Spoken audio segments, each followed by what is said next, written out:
Imagine your mind as a stage where two characters perform every moment of your life. One is quick, impulsive, and emotional, always leaping forward with answers before you've even finished the question. This is System 1, the fast thinker. The other is slower, deliberate, and logical, pausing to reason, to calculate, to double-check. This is System 2, the slow thinker. Together, they shape the invisible script of your thoughts, decisions, and actions. In his book Thinking, Fast and Slow, Daniel Kahneman introduces us to these two systems and reveals how they rule our daily lives.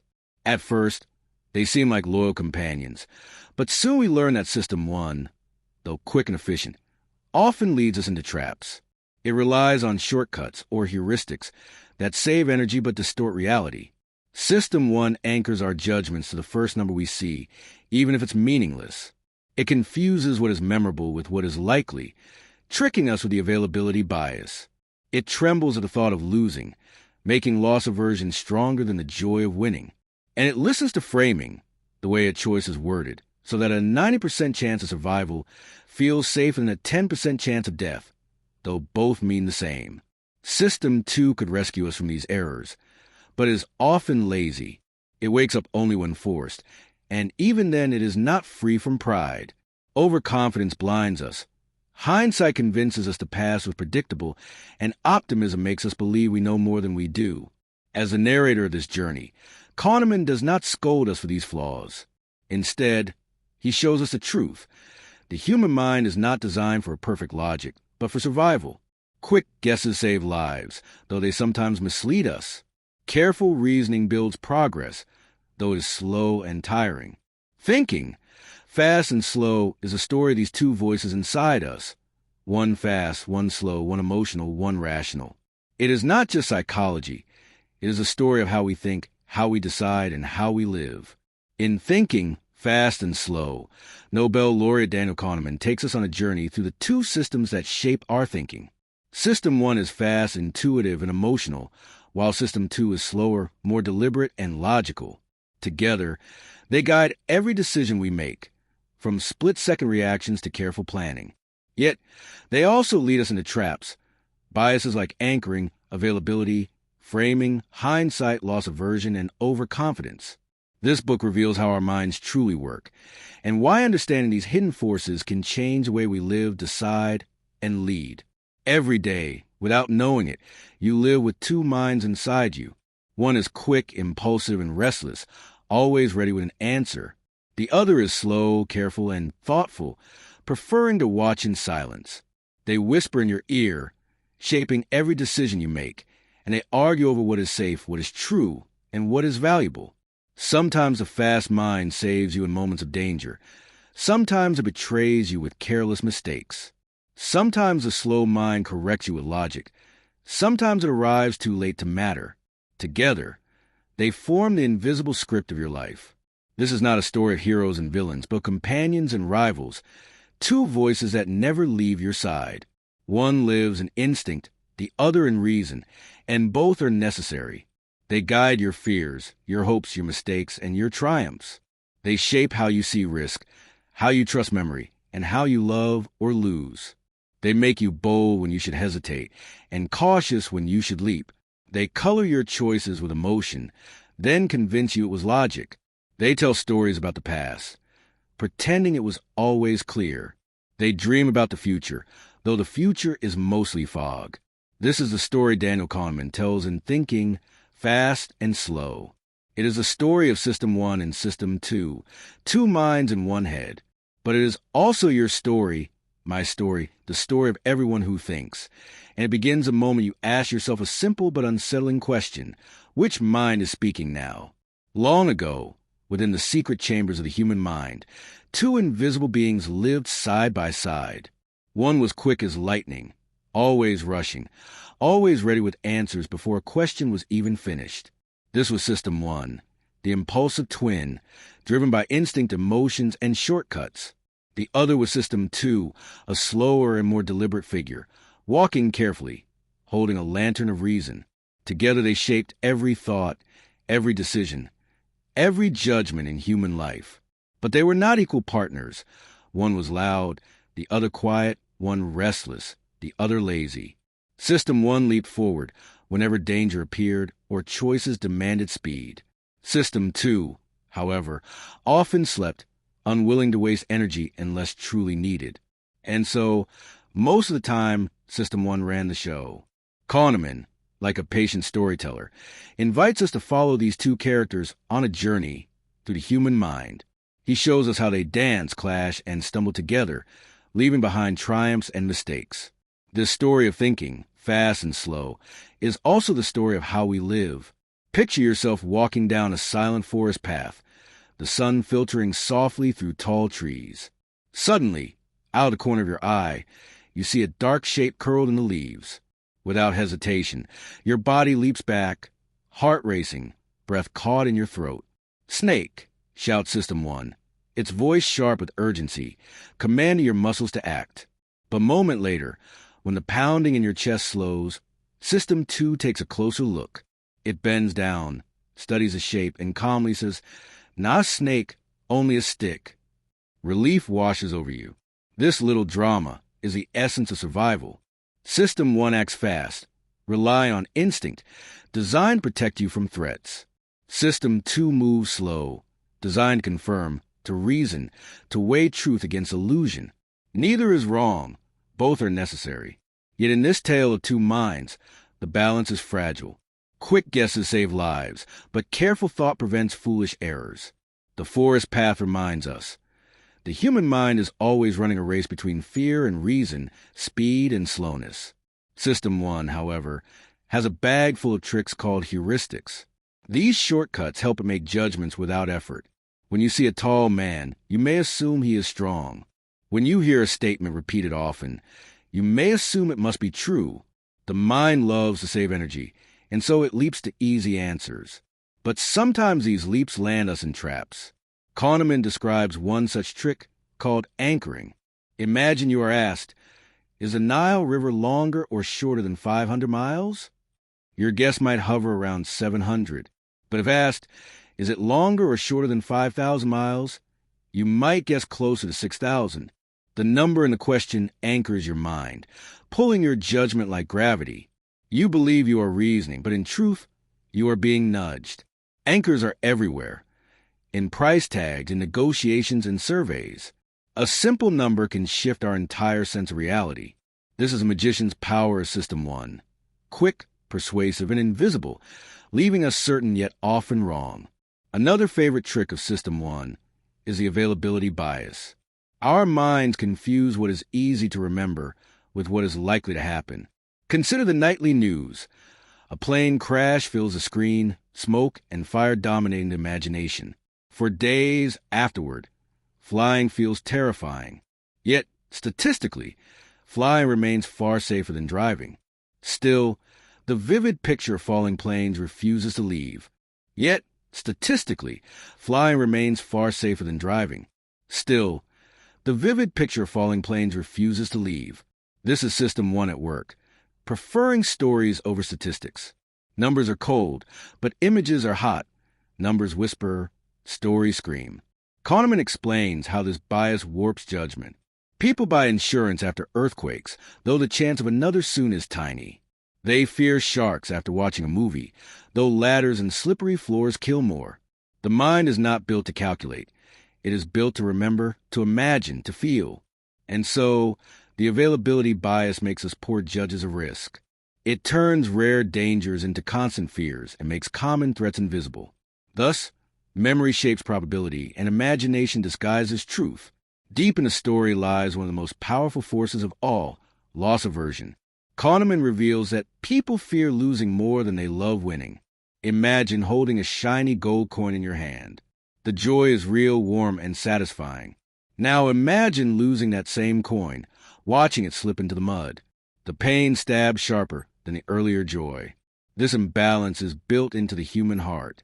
Losing $100 hurts more than gaining $100 pleases. It is why gamblers chase losses, unable to walk away. It is why investors cling to failing stocks, afraid to admit defeat. It is why negotiators fight harder to avoid loss than to achieve gain. Kahneman paints loss aversion as a hidden master, pulling strings in markets, politics, and daily life. Its voice whispers, "Do not lose at any cost." And so, people make irrational choices, choosing safety over opportunity, fear over growth. In the story of our minds, loss aversion is a tyrant dressed as a protector, promising safety but often chaining us in fear. Another chapter in this tale is the framing effect. The truth does not change, but the way it is told can twist how we feel. Imagine two doctors speaking to their patients. One says, "You have a 90% chance of survival." The other says, "You have a 10% chance of dying." The numbers are identical, yet the emotions they awaken are not. In the first, hope glows like a sunrise. In the second, fear falls like a shadow. This is the power of framing. System 1 listens to tone and emotion, while System 2 listens to math. Too often, System 1 wins. Leaders, advertisers, and storytellers use framing to guide choices. Should we call it a tax cut or a revenue loss, a job loss or a new opportunity? Each frame bends a mind, like a painter choosing colors to tell the same story. Kahneman warns that framing is not trickery from outside. It is a weakness within us. We see through the lens of words, and the words change the world we see. Now enters the sly trickster called hindsight bias. Humans love to explain the past as if it had always been clear. After a war begins, we say the signs were obvious. After a stock market crash, we insist the warning bells were loud. After an election, we claim we knew all along who would win. But before these events, the future was cloudy, uncertain, full of possibilities. Hindsight bias makes the world appear more predictable than it truly is. Kahneman compares it to a storyteller who sneaks in after the ending and pretends he wrote the whole script. This bias comforts us, for it gives meaning to chaos. Yet it blinds us too, for it hides the true roll chance. We think history was destined, when often it was accidental. It fools generals, investors, and leaders into believing they can foresee the next turn. But the truth is harsher. The future is always foggy. In our tale, hindsight bias is like a magician rewriting history with invisible ink, convincing us that uncertainty was never real, even though it always was. Another character in this mental drama is overconfidence, bold and persuasive. Overconfidence whispers to drivers that they are safer than others on the road. It tells investors they can outsmart the market. It convinces students they guessed right when they actually stumbled. Kahneman shows that people consistently overestimate their knowledge and abilities. We see the world not as it is, but as we believe it should be, polished by confidence. System 1 fuels this pride, quick to trust first impressions, while System 2 too often fails to interrupt. Overconfidence gives courage, but also leads to blindness. A manager believes her strategy cannot fail, and so she ignores warning signs. A leader trusts his gut too much and drags nations into mistakes. In our story, overconfidence is like a hero walking across a cracking bridge, smiling proudly, unaware of the danger below. Confidence drives progress, for without it humans would hesitate forever. Yet unchecked, it also drives disaster. Kahneman reminds us, humility is wisdom's companion, while arrogance is error's disguise. Then comes the question, when should we trust intuition, and when must we rely on reason? Kahneman explains that System 1 is powerful in areas of true expertise. A firefighter can sense when a building is about to collapse, even before seeing the flames clearly. A chess master can glance at a board and know the best move instantly. These are not guesses. They are skills built from years of patterns. But System 1 fails in randomness. No one can predict the stock market with gut feeling. No one can guess dice rolls or lottery numbers. Yet many still try, mistaking chance for order. This is where System 2 must wake up, take control, and resist illusions. The wise thinker is not one who abandons intuition, nor one who worships reason, but one who knows when to call on each. Our story teaches that System 1 is a fast runner, System 2 the careful guide. Alone, each is flawed. Together, when balanced, they form a team that can travel safely through the forest of decisions. At last, the journey comes to its end, and Kahneman leaves us with a mirror. The tale of thinking, fast and slow, is not only about psychology, it is about life itself. We see it in our quick, impulsive self, rushing to judge, eager to decide, proud of intuition. We also see our slower, wiser self, hesitant, reflective, patient enough to challenge illusions. Most of the time, System 1 is in charge, guiding us smoothly through daily routines. But in moments of risk, change, and uncertainty, we must learn to awaken System 2. The story reveals our strengths and weaknesses, showing how easily we are fooled, yet also how capable we are of correction. Kahneman does not promise a perfect mind. Instead, he offers awareness, to know our biases, to catch our errors, to pause when instinct tempts us. Life, he says, is lived between speed and slowness, between intuition and reason. And if we can learn when to leap and when to wait, then the two minds within us will not be enemies, but companions on the path of wisdom. If there's one thing in this world that affects every decision of our life, then it is our thinking. Have you ever wondered why we take decisions in a hurry? Sometimes we say something or do something without thinking and later think, why did I do that? Actually, our brain works in two ways, one fast and one slow. The fast one responds immediately, and the slow one thinks before doing anything.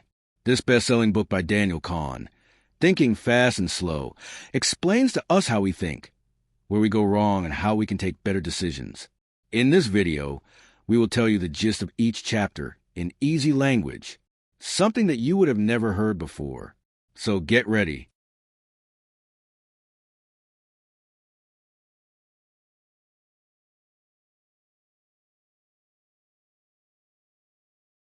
Our brain thinks in two ways, System 1 and System 2.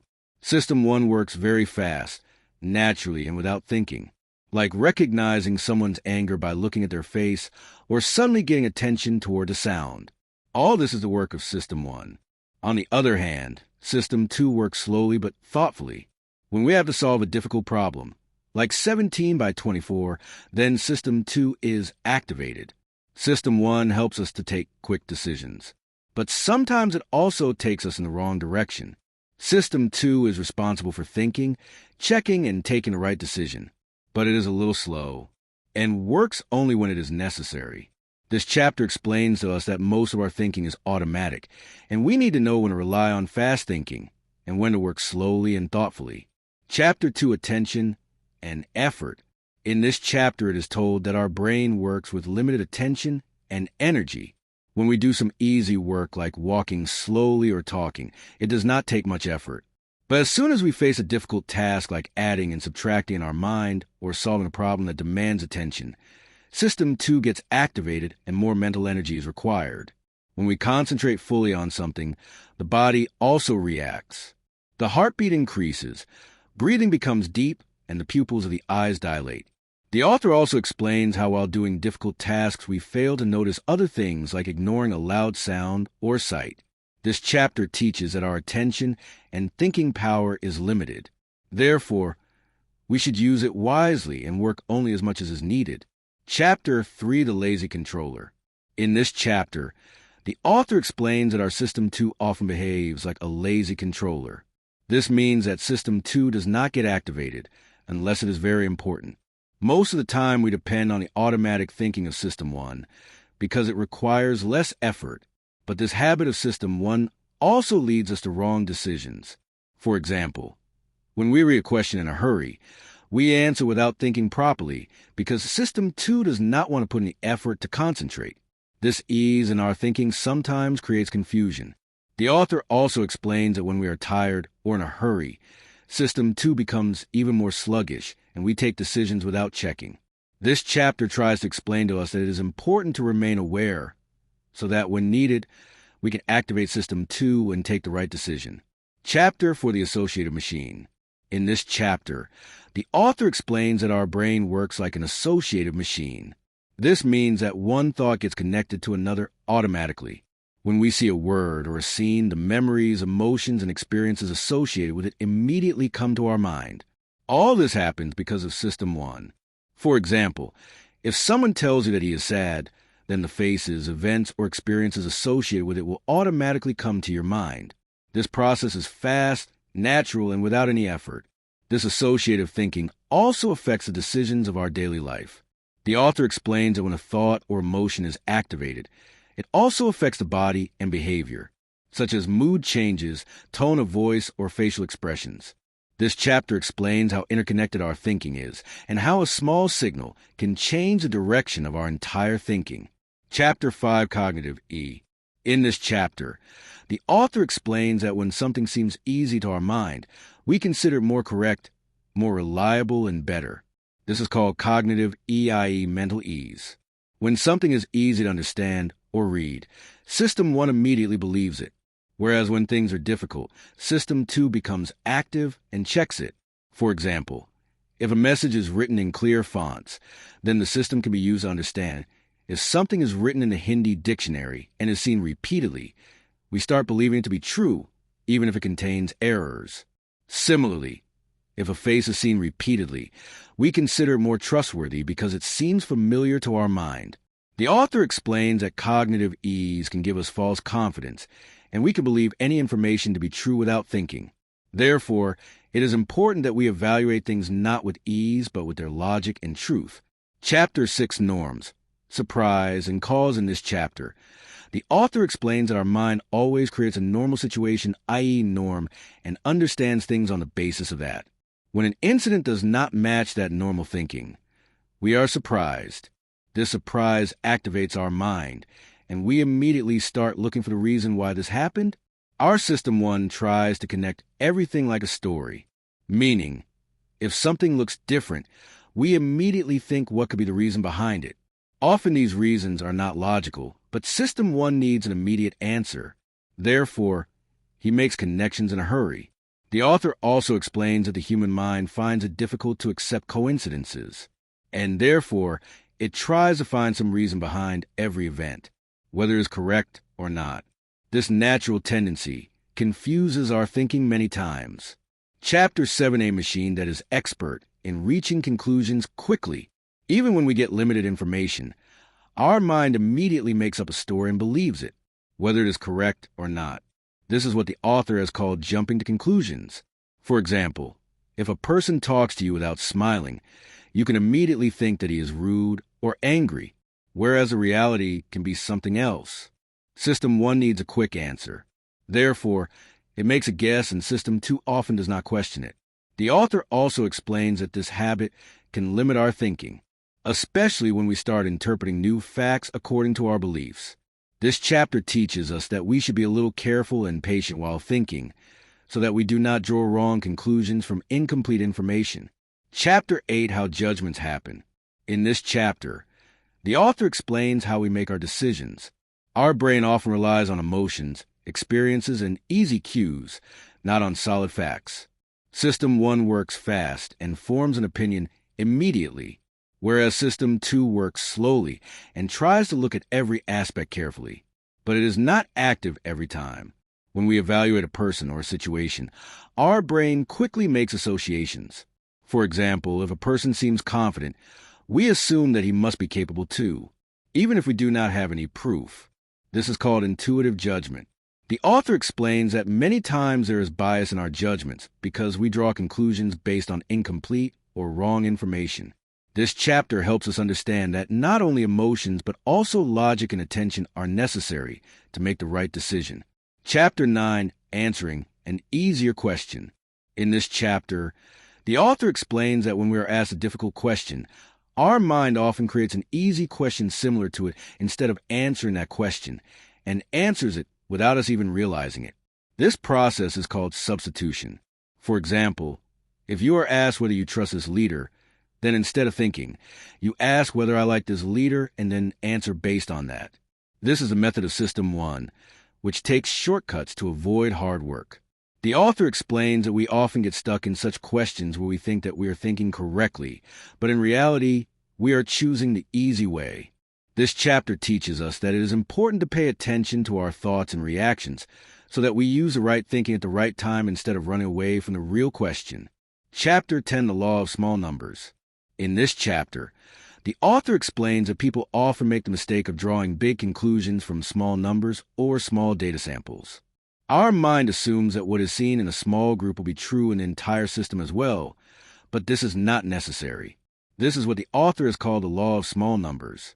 For example, if a small school produces top students, people assume that the school is the best, without thinking that the number of students there was less, and the results could also have come by chance. There are more fluctuations in small samples, but we start understanding these as patterns. The author explains that due to lack of proper understanding of data, we often take wrong decisions, be it investment, treatment, or performance. Evaluation. This chapter teaches us that we should think before trusting small data. Chapter 11 Anchors. In this chapter, the author explains how any number or information that is given us first has a profound effect on our thinking and decision. This is called the anchoring effect. Our mind catches that initial information as an anchor and starts thinking around it, whether that information is correct or not. For example, if you are first asked whether Gandhiji died at the age of 144 or not, and then asked at what age he died, then your answer will be inclined around that first number, even if you know that it was wrong. The author also tells that this effect becomes stronger when that number creates some emotional reaction in your mind, or if it gets associated with your thinking. This chapter cautions us that whenever any number or initial information is given, we should think carefully and avoid being influenced by it. Chapter 12, The Science of Availability. In this chapter, the author explains that the decisions we make or the opinions we form often depend on what information is readily available in our mind. This is called availability heuristic. This means that the things that we remember quickly or have seen or heard recently have a greater influence on our way of thinking. For example, if you have recently seen the news of plane crash, you may think that air travel is very dangerous, whereas according to statistics it is safe. But because that information is fresh and comes to mind quickly, we give it more importance. The author also explains that the media, personal experiences, and emotions like fear affect our memory.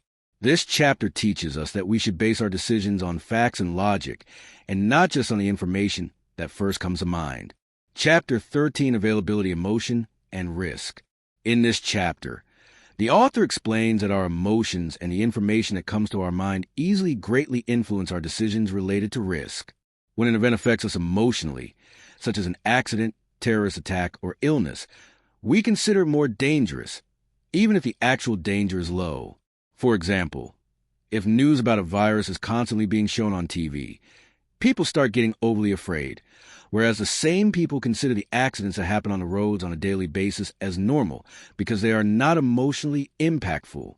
The author explains that when emotions are strong, our System 1 reacts immediately, and System 2 accepts that emotion without checking it. This chapter teaches us that while taking decisions related to risk, we should rely more on data and logic rather than emotions. Chapter 14, Tom W. Specialty. In this chapter, the author mentions a fictional character, Tom, and explains that people often guess a person's profession based on his personality, while ignoring the data. For example, if Tom is described as a calm, solitary, and systematic person, people immediately assume that he must be a librarian, whereas they do not think that the number of librarians in society is very less. The author calls this the representativeness heuristic. This means that we associate a person with a category that his or her behavior or personality fits into, even if the probability of that category is low. We ignore statistical base rates and give more importance to our perceptions. This chapter teaches us that in making any decision or estimation, it is important to consider not only human behavior, but also data and probabilities. Chapter 15, Linda. Less is more. In this chapter, the author explains how people rely on their perceptions instead of logic through a famous example, the Linda problem. The story goes like this. Linda is a fiery, independent-minded woman who is active in social justice issues. When people were asked if Linda would only work in a bank, they would say that she would work in a bank, that if she works in a bank, or is a feminist along with working in a bank, then most people chose the second option. But this is against logic because a combination of two events bank clerk and feminist is always less probable than the single event bank clerk. This is called conjunction fallacy. Our System 1 makes up a story in a hurry and believes it to be true, whereas System 2 does not pay attention to it. This chapter teaches us that we should give priority to logic in our thinking, and not just beliefs and stories. Chapter 16 calls Trump statistics. In this chapter, The author explains that our mind gives more importance to stories and causes than data. When we see a clear reason behind an event, we ignore the data, even if that reason is not that strong or correct in reality. Our system immediately makes up some reason to rationalize an event. For example, if the performance of a school is very good, then people immediately think that the teachers there must be very good, while not noticing that the variation is more in small schools, and this could also be a statistical coincidence. The author explains that humans like causal stories because they seem easy to understand, while statistics seem cold and complex. This chapter teaches us that in any decision or analysis, we should not rely only on the story, but also on data and logical thinking. Chapter 17, Regression to the Mean. In this chapter, the author explains the concept of regression to the mean. This means that if a performance is exceptionally good or bad, then the next time it is mostly close to normal, i.e. average. But people often do not understand this and associate with some reason or reward. For example, if a student scores very good marks once, then the next time his marks may be slightly less and people think that he is working less, whereas this is a natural fluctuation.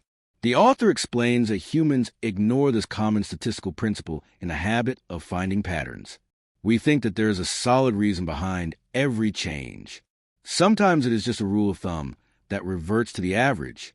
This chapter teaches us that we should understand statistics rather than looking for reasons in every ups and downs.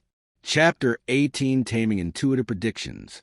In this chapter, the author explains that when we predict something like a student's grades or the success of a business, we often make hasty and overconfident predictions.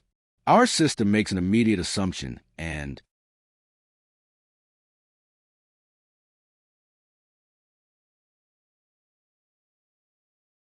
we believe it, even if the data does not support it. The author says that to make a correct prediction, we should do two things. First, we should keep in mind the average or base rate of that event, and then adjust the information we have accordingly. This is called regression-based prediction. For example, if a student performs very well in an interview, then we should also keep in mind his past records and average score, and not make a decision based only on the impression of the interview. This chapter teaches that to make better decisions, we should balance our intuitive thinking with statistics. Chapter 19, The Illusion of Understanding. In this chapter, the author explains that humans have an illusion that they understand the world and events well, whereas in reality our understanding is very limited and incomplete. When an event occurs, we look back and turn it into a clear and logical story, as if it was bound to happen. This is called hindsight bias. We think that we could have understood everything in advance. But the reality is that the future is uncertain and many events are the result of mere coincidence. But the human mind is uncomfortable with uncertainty. Therefore, it molds events into a simple and understandable story.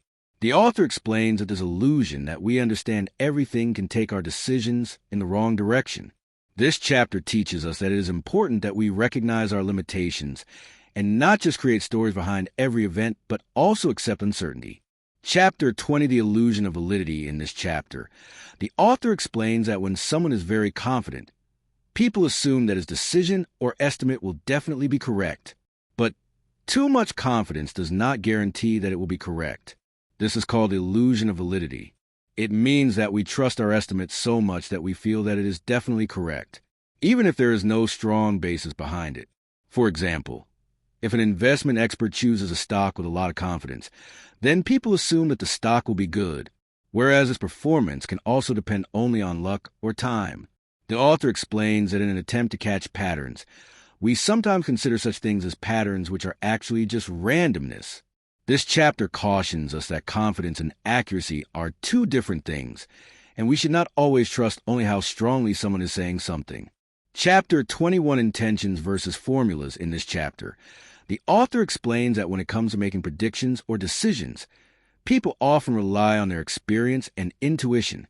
Although research shows that simple mathematical formulas or rules give more accurate and stable results, people still ignore these formulas because they think their personal judgment is more reliable. The author gives many examples where interviewees rely on their instincts, but when their decisions were compared with data, it was found that simple scoring systems gave more accurate estimates. We think that we are humans and can think better than machines or formulas. But in reality, our system often forces us to make decisions based on biased or incomplete information. This chapter teaches us that it is more sensible to use intuition as well as objectivity and database rules to make the right decisions. Chapter 22, Expert Intuition. We should trust it as long as it is needed. In this chapter, the author explains that the intuition, empirical understanding of the expert cannot be trusted in every situation. People often assume that the opinion of a person who is experienced in a field will always be correct, but this is not necessary. An expert's intuition is reliable only when two conditions are met. First, the environment should be stable and predictable, and second, the person is getting constant practice and feedback. For example, the intuition of a chess player or an experienced doctor is often correct because they have seen patterns thousands of times and have been evaluated regularly. But in an uncertain environment like the stock market, where patterns change quickly and feedback is clear, even an expert's opinion may be wrong. This chapter teaches us that blind faith should be avoided, and we should decide thoughtfully when to listen to an expert and when not. Chapter 23, The Outside View. In this chapter, the author explains that when we plan a project or scheme, we often think from the inside view. That is, we rely more on our planning, hard work, and capabilities and underestimate the possible obstacles or delays. Because of this, most projects take more time, money, and resources than expected. The author advises that at such times it is important to adopt an outside view. This means looking at your project in a broader context. For example, looking at the results of similar projects that have already been done and comparing them with your project. This gives us more realistic estimates, and we are able to understand the necessary risks better. This chapter teaches us that planning based only on confidence and enthusiasm can be a mistake. To make better decisions, we should go beyond personal thinking and also include data and external experiences. Chapter 24, The Engine of Capitalism. In this chapter, the author explains that the real power of capitalism is excessive self-confidence. Entrepreneurs often believe that their idea will definitely succeed when starting a new business or project, even if the data says something else. The truth is that most new businesses fail. But still people take risks because they have excessive faith in their plan, team, and execution. This overconfidence gives them the courage to move forward. The author also explains that if people only trust statistics, they may not start any new business. But to take society forward, such people are needed who think and do something new without worrying about failure. This chapter explains that even though overconfidence proves wrong many times, this feeling also lays a foundation of innovation and progress. Chapter 25, Bernoulli's Errors. In this chapter, the author explains that while taking economic decisions, we often rely on old theories, such as Bernoulli's utility theory, in which it is believed that people choose the option with more profit on the basis of logic. But in practice, people do not always act on logic. Rather, their thinking is influenced by past experiences, fear, and emotions. For example, two people have a chance to earn a profit of 1 Indian rupee lakh. But for one, it is a whole wealth, and for the other, it is just a mere pittance, a small part for both. The value of that 1 Indian rupee lakh will not be the same for both, because they will think according to their context and current situation. The author explains that Bernoulli's theory does not fully capture the real thinking of people. This chapter explains that our decision-making process is not completely rational. We give more importance to our current situation and possible changes, and not just the final result. Chapter 26, Prospect Theory. In this chapter, the author explains that people do not look at potential benefits, gain and loss equally while taking decisions. Unlike Bernoulli's utility theory, prospect theory says that people work harder to avoid loss than to get profit. That means we feel more pain of losing 100 rupees and the happiness of getting 100 rupees. The author explains that there is a reference point in our mind, i.e., our current situation, and on the basis of that we think whether something is a benefit or a loss. Statistics say that the possibility of profit is more. This chapter teaches us that human thinking is not completely rational, and our emotions, especially the fear of loss, deeply influence our decisions. Chapter 27, The Endearment Effect. In this chapter, the author explains that the value of the thing increases for people when they become its owner. This is called the endearment effect. This means that if something is yours, you consider it more valuable, even if its value in the market is not that much. For example, if someone is given a mug for free and later he is asked how much he would sell it for, then he will quote its price much higher than the person who is thinking of buying the same mug. This effect shows that we get emotionally attached to things and feel the loss to be bigger, even if it is not real. The author also explains that this behavior affects investment, purchase, and other decisions, where we start thinking not with logic, but with a feeling of ownership. This chapter teaches us that sometimes the attachment to things overwhelms our understanding. Chapter 28, Bad Events.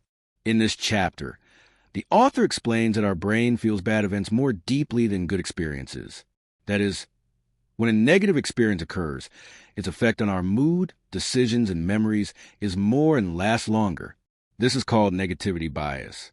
For example, if you have 5 good things and 1 bad experience in a day, then your brain will remember that 1 bad event more, and it can affect your whole day. For this reason, people often do not take risks to avoid loss even if the possibility of profit is high. The author also explains that this tendency is evolutionary. It was important for our ancestors to recognize the danger. That is why our brain reacts quickly and intensely to bad experiences. This chapter helps us understand how deeply our thoughts and emotions are affected by bad experiences and how we should be cautious about it. Chapter 29, The Fourfold Pattern. In this chapter, the author explains that people do not always behave in the same way towards risk. Rather, their attitude depends on whether they are in a situation of profit or loss, and what is the probability. This is called the fourfold pattern. According to this pattern, when the probability of profit is very high, people choose the safe option. But when the probability of profit is very low, then people are ready to take the risk. On the other hand, in case of loss, if the loss is almost certain, then people try to avoid it by taking the risk. But if the probability of loss is very low, then they choose the safe option. For example, in lottery, people buy tickets despite low probability because a potential profit seems very big. This chapter teaches us that our thinking is not just based on logic, but on emotions and our perception of probability. Chapter 30, Rare Events. In this chapter, the author explains that people often either give too much importance to rare events or ignore them completely. When an event is unusual, such as a plane crash, winning the lottery, or a terrorist attack, our brain remembers it more closely, and that information then influences our decisions. The authors show that when rare events are presented strongly, such as repeatedly shown in the media, our system perceives them as more important. This is why people buy lottery tickets or are afraid to take flights, even though their actual probability is very low, even though the statistics say otherwise. This chapter explains how rare events affect our perception. This has a disproportionate effect. To make the right decision, we should focus on data and a solid understanding of probability rather than emotions. Chapter 31, Risk Policies. In this chapter, the author explains that when we take decisions related to risk, we often take decisions by looking at each situation separately, which is called hybrid framing. By thinking like this, we can postpone big decisions that can be profitable due to fear of small losses. The author suggests that we should make a risk policy instead of looking at each decision separately. That is, we should adopt a larger perspective. For example, if an investor reacts to the price of his shares every day, then he may get wrong decisions by getting upset by small losses again and again. But if the same person makes a long-term policy, he can get better results. This chapter teaches us that we should take decisions in risk-related situations by making a long-term policy, thoughtfully, instead of immediate emotions. This will improve both our consistency and the quality of decisions. Chapter 32, Keeping Score. In this chapter, the author explains that all of us maintain a mental scoreboard in our lives in which we keep track of our profits, losses, wins and losses, and achievements. Whenever we suffer a loss, be it money, time, or self-esteem, we try to make up for it as soon as possible, even if we incur further losses in the process. For example, if a person suffers a loss in the stock market, he may take risky decisions in haste with the sole thought of making up for his previous loss. This is called loss aversion with scorekeeping. The author also explains that sometimes we postpone decisions that bring benefits because they do not balance our mental scoreboard. This chapter teaches us that it is not necessary to compensate for every loss immediately, and with the right thinking, we can make better decisions in the long run. Chapter 33 reversals in this chapter. The author explains that human decisions are often not stable. That is, our choices, opinions, and decisions can change in context. This is called preference reversal. We think that our choice will remain the same, but in reality, our answers depend on the presentation of the information at that time. For example, when someone is asked if you would like to take a reward with a certain risk, the answer may be different, and if the same question is asked again in slightly different words, his answer may change. This shows to what extent we are victims of the framing effect. The author explains that this instability is found not only in common people, but also in experts. This chapter teaches us that our decisions are not always based on logic, and we should try to make more stable and balanced decisions by recognizing our way of thinking. Chapter 34 frames in reality. In this chapter, the author explains that our decision can change based on the way we present any information, even if the reality is the same. This is called the framing effect. That is, if the same thing is said in two different ways, one in a positive form and the other in a negative form, then we respond differently. For example, if it is said that 90% of the patients survive with this treatment, then people consider it positive. But if it is said that 10% of the patients die, then the fear increases, whereas both things mean the same thing. The author explains that our system is easily influenced by emotions and words, and the way of thinking changes. This chapter teaches us that while taking decisions, we should understand the real facts and meanings, rather than the decoration of words. Only then will we be able to take correct and balanced decisions. Chapter 35, Two Voices. In this chapter, the author explains that there are two voices within every human being.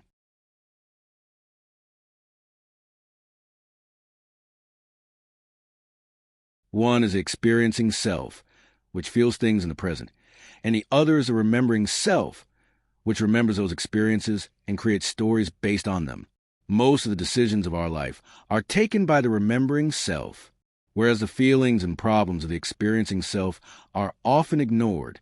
For example, if a long journey is mostly good, but if there were some problems in the end, the remembering self considers the entire trip to be bad, whereas in reality the experience was mostly pleasant. This is why people sometimes make decisions that seem to give them only good memories rather than making them happy. This chapter explains to us that if we make decisions based only on memories, we can lose the happiness and true experiences of the present. It is important to maintain a balance. It is important to listen to both selves. Chapter 36, Life as a Story. In this chapter, the author explains that a person lives and remembers his life like a story. We understand our experiences as a complete story rather than individual moments, which has a beginning, climax, and an end. Our decisions and memories depend on how the end of that experience was, no matter how the whole process was. For example, if the last day of a trip was very bad, then we can consider the entire trip to be bad, even if the rest of the days were wonderful. The reason for this is that our remembering self processes every experience like a story, and the ending has the greatest impact. The author explains that we take decisions on this basis. We choose the story that we like the most.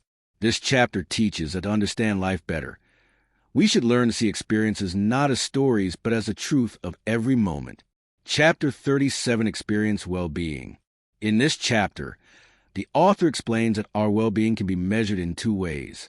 One is experiential well-being, which tells how much happiness or sadness we feel in our everyday moments, and the other is evaluative well-being, which tells how satisfied or successful we consider our entire life.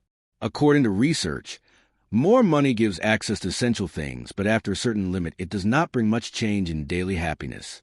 For example, if a person starts earning 15 Indian rupees lakh annually instead of Indian rupee lakh, then his life may seem better, but his day-to-day experience does not change that much. The author also explains that the use of time, social relationships, and job satisfaction all affect our experience well-being more. This chapter teaches us that true happiness does not come from external things, but from the quality of our experiences and relationships. Chapter 38, Thinking About Life. In this final chapter, the author explains that when we think about our lives, most of the time our remembering self is active and not the experiencing self. That is, we do not think about how each day when we think about how our life story has been overall. Successful, unsuccessful, exciting, or boring. Our memories are formed on the basis of certain turning points, experiences, and endings of life, and on the basis of these we give value to our life. For this reason, people often repeat painful experiences just so that they can get a meaningful story later. The author suggests that if we really want to live a happy life, then we should try to improve our everyday experiences and not just in terms of memories. This chapter teaches us that a good life is one that not only looks good, but also feels good while living it. Conclusion: thinking fast and slow. In the conclusion of this book, the author explains that our brain works in two systems. System 1, which takes decisions quickly, spontaneously, and without much thinking, and System 2, which works slowly, thoughtfully, and logically. Most of the decisions in life we take from System 1, which are often based on shortcuts and prejudices. The author also explains how our thinking is influenced by limited information, framing, emotions, and stories. While making decisions, we often rely more on emotions and biases than data and logic. The purpose of this book is to teach us to understand the weaknesses of our thinking and activate System 2 when needed. Only when we bring balance and awareness in thinking, we are able to take more correct and wise decisions. This understanding leads us to a better life and society. So, friends, this was a journey of thinking, fast and slow, a wonderful glimpse of the depth of thinking, the disadvantages of haste, and the decisions taken wisely. In the end, Kahneman does not ask us to silence System 1 or to worship System 2. He asks us to recognize that both are part of who we are. The fast mind gives us speed, intuition, and creativity, but also gives us illusions, biases, and errors. The slow mind offers reason, patience, and clarity, but also demands effort and often chooses the easy way out. Kahneman's message is not that humans are foolish, but that humans are human, wired to think in ways that are both brilliant and flawed. By showing us our shortcuts, our blind spots, and our misplaced confidence, he gives us the gift of awareness. He tells us we cannot erase our biases, but we can learn to pause and question them. He shows us that the future is uncertain, that our memories deceive us, and that our choices are fragile.